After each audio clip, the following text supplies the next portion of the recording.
স্পেনের বুর্গোজ প্রদেশের ছোট্ট গ্রাম আভিয়ানোসা দে মুনিও।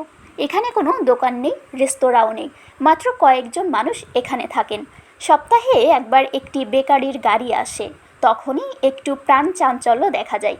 কিন্তু এই গ্রামটি হঠাৎ করে বিশ্বের অন্যতম আলোচিত জায়গা হয়ে উঠতে চলেছে। 2026 সালের 22 আগস্ট একটি পূর্ণ সূর্যগ্রহণ দেখা যাবে। 1999 সালের পর এই প্রথম মূল ইউরোপ থেকে পূর্ণ সূর্যগ্রহণ দেখা যাবে। বিজ্ঞানী মারিয়া তেরেসা লোপেজ সানচেজের মতে স্পেনের মূল ভূখণ্ড থেকে 1912 সালের পর এই প্রথম পূর্ণ সূর্যগ্রহণ দেখা যাবে। গ্রহণের পথ খুবই সরু, আর আভিয়ানোসা দে মুনিও সরাসরি সেই পথের মধ্যেই পড়েছে। এখানে খোলা মাঠ আর পাহাড় থাকায় দিগন্ত পরিষ্কার দেখা যায়। কৃত্রিম আলোও কম, তাই গ্রহণ দেখার জন্য জায়গাটি আদর্শ। গ্রহণ হবে সূর্যাস্তের ঠিক আগে, এতে একই দিনে দুইবার সূর্যাস্তের মতো অন্ধকার নামবে।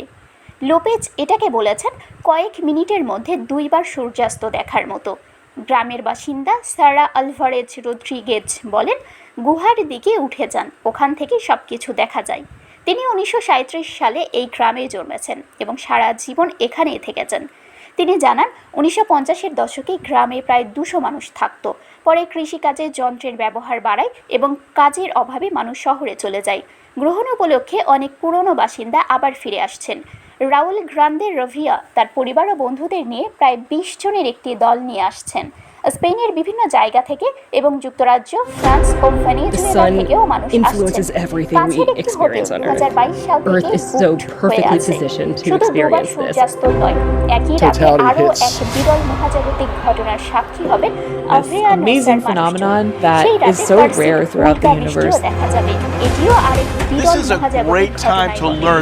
এই দুই ঘটনার ফলে গ্রহণের দিন গ্রামটি আবার মানুষের কোলাহলে ভরে উঠবে। 6 মিনিটের জন্য দুইবার অন্ধকার নামবে, আবার ভুলে যাওয়া এই গ্রাম হয়ে উঠবে বিশ্বের কেন্দ্রবিন্দু। Everybody should be watching.